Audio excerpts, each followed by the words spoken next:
Stock market crash. শুধু শব্দ দুটো শুনলেই কেমন যেন একটা ভয় কাজ করে, তাই না? কিন্তু যদি এমনটা বলা হয় যে এই ভয়টাই আসলে সম্পদ তৈরির একটা বিরাট সুযোগ হতে পারে, হ্যাঁ, চলুন আজকে এই বিষয়টাকে একটু অন্যভাবে, একদম নতুন একটা অ্যাঙ্গেল থেকে দেখার চেষ্টা করা যাক। ইনভেস্টমেন্ট অ্যাপটা খোলার পরেই যখন দেখা যায় পুরো স্ক্রিনটা শুধু লালে লাল আর সবকিছুর পাশে একটা মাইনাস চিহ্ন, তখন তো টেনশন হওয়াটাই স্বাভাবিক, তাই না? মনে হতে থাকে, আরে সব জমানো টাকা কি শেষ হয়ে যাচ্ছে? আর এর সাথে তো আছেই মিডিয়ার নানা রকম ভয় দেখানো হেডলাইন। টিভি খুললেই বা নিউজ পোর্টালে গেলেই চোখে পড়ে মার্কেট ধস, মন্দা আসছে, এই সব শব্দ। তো এত কিছুর মধ্যে একটু ভয় পাওয়া বা প্যানিক করাটা খুবই স্বাভাবিক একটা ব্যাপার। কিন্তু আসল টুইস্টটা ঠিক এখানেই। ইতিহাস যদি দেখি তাহলে দেখা যাবে মার্কেটের এই বড় বড় পতনগুলোই কিন্তু নতুন নতুন মিলিয়নেয়ার তৈরি করেছে। হ্যাঁ, ঠিকই শুনছেন, এই পতনটাই হতে পারে সম্পদ গড়ার একটা অবিশ্বাস্য সুযোগ। চলুন বিষয়টা একটু ভেঙে দেখা যাক। আচ্ছা, সবার আগে তো জানা দরকার যে এই মার্কেট ক্র্যাশ জিনিসটা আসলে কেন হয়।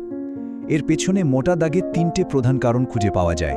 চলুন একটা একটা করে দেখি। প্রথম কারণটা হলো যাকে বলে স্টক বাবল। বাবল মানে তো বুদবুদ, তাই না?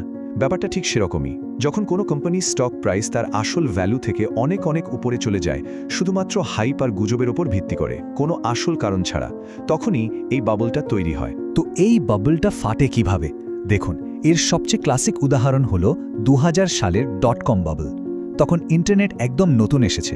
ইনভেস্টররা কিছু না বুঝে, লাভ লোকসান না দেখে, শুধু নামের শেষে .com ভাগলেই সেই কোম্পানিতে টাকা ঢালতে শুরু করে। কিন্তু একটা সময় যখন তারা বুঝতে পারল যে এই কোম্পানিগুলোর বেশিরভাগই আসলে কোনো লাভ করছে না, তখন সবাই একসাথে স্টক বিক্রি করতে শুরু করে দিল। আর বুম, বাবলটা ফেটে গেল। আর এর ফল কি হয়েছিল জানেন? টেক কোম্পানিগুলোর ইন্ডেক্স নাসড্যাক প্রায় 78% পড়ে গিয়েছিল। হ্যাঁ, -78%। চোখের পলকে ট্রিলিয়ন ট্রিলিয়ন ডলারের সম্পদ হাওয়া হয়ে গিয়েছিল। এটাই হলো শুধু হাইপের উপর ভর করে বিনিয়োগ করার পরিণাম। মার্কেট ক্র্যাশের দ্বিতীয় কারণটা আরও বেশি পরিচিত।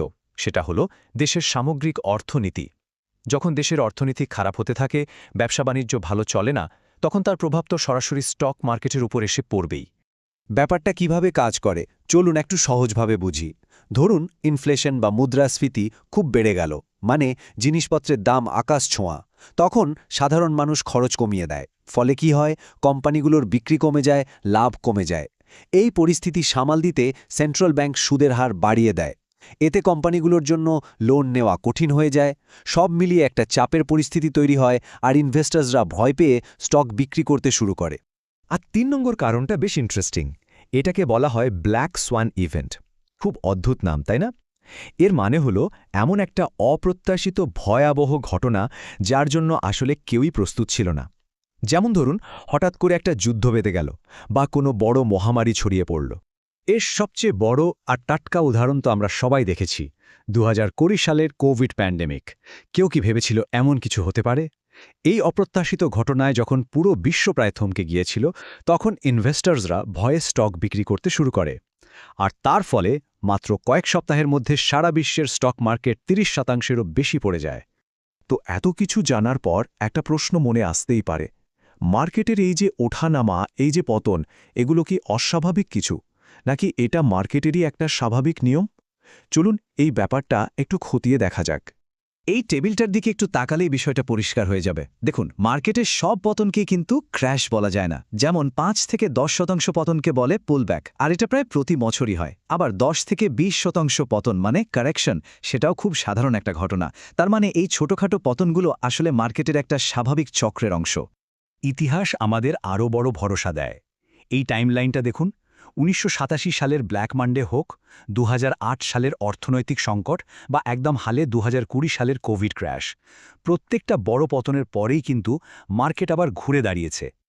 হ্যাঁ, কখনো সময় একটু বেশি লেগেছে, কখনো কম, কিন্তু শেষ পর্যন্ত মার্কেট আবার নতুন উচ্চতায় পৌঁছেছে। তাহলে আসল কথায় আসা যাক।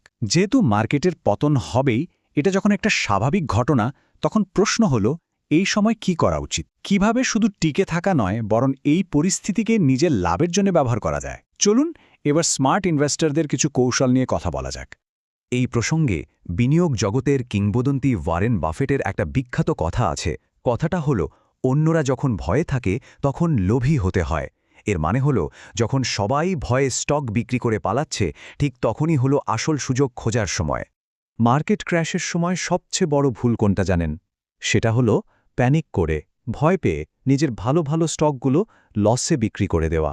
একটা কথা মাথায় রাখতে হবে, যতক্ষণ না বিক্রি করা হচ্ছে ততক্ষণ পর্যন্ত লসটা কিন্তু শুধু খাতায় কলমে। স্মার্ট ইনভেস্টররা ঠিক এই কাজটাই করেন না। তারা শান্ত থাকেন আর ভালো কোম্পানিগুলোর উপর ভরসা রাখেন। আরেকটা খুব কমন ভুল হলো মার্কেটের বটম খোঁজার চেষ্টা করা, মানে মার্কেট ঠিক কতটা নিচে নামবে সেই সর্বনিম্ন পয়েন্টটা ধরার চেষ্টা করা। এটা প্রায় অসম্ভব একটা কাজ। এর চেয়ে অনেক ভালো আর কার্যকর একটা স্ট্র্যাটেজি হলো ডলার কস্ট অ্যাভারেজিং বা ডিসিএ। মানেটা খুব সহজ, নিয়মিত একটা নির্দিষ্ট অ্যামাউন্ট ইনভেস্ট করে যাওয়া, ধরুন প্রতি মাসে ১,০০০ টাকা করে। যখন মার্কেটের দাম কম তখন ওই ১,০০০ টাকায় বেশি ইউনিট কেনা যায়, আবার দাম বাড়লে কম। সিম্পল। মার্কেট যখন পড়ে তখন অনেক স্টককেই খুব সস্তা মনে হয়, কিন্তু এখানে একটা ফাঁদ আছে। সস্তা দেখেই যে কোনো দুর্বল বা ডুবতে বসা কোম্পানিতে বিনিয়োগ করাটা কিন্তু বিরাট বোকামি। মনে রাখতে হবে, সব কোম্পানি কিন্তু ক্র্যাশের ধাক্কা সামলে ঘুরে দাঁড়াতে পারে না।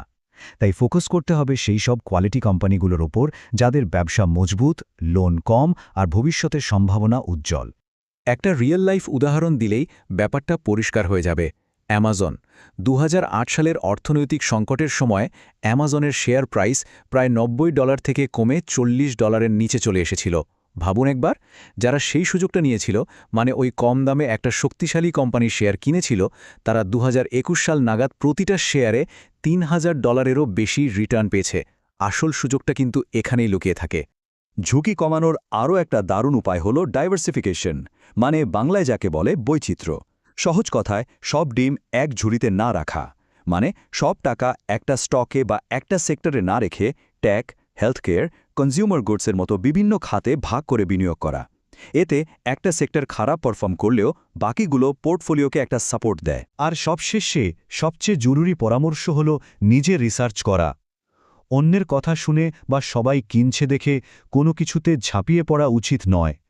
ওয়ারেন বাফেট আবারও একটা দারুণ কথা বলেছেন, যে ব্যবসাটা বোঝা যায় না সেখানে কখনো বিনিয়োগ করতে নেই। এর চেয়ে সত্যি কথা আর হয় না।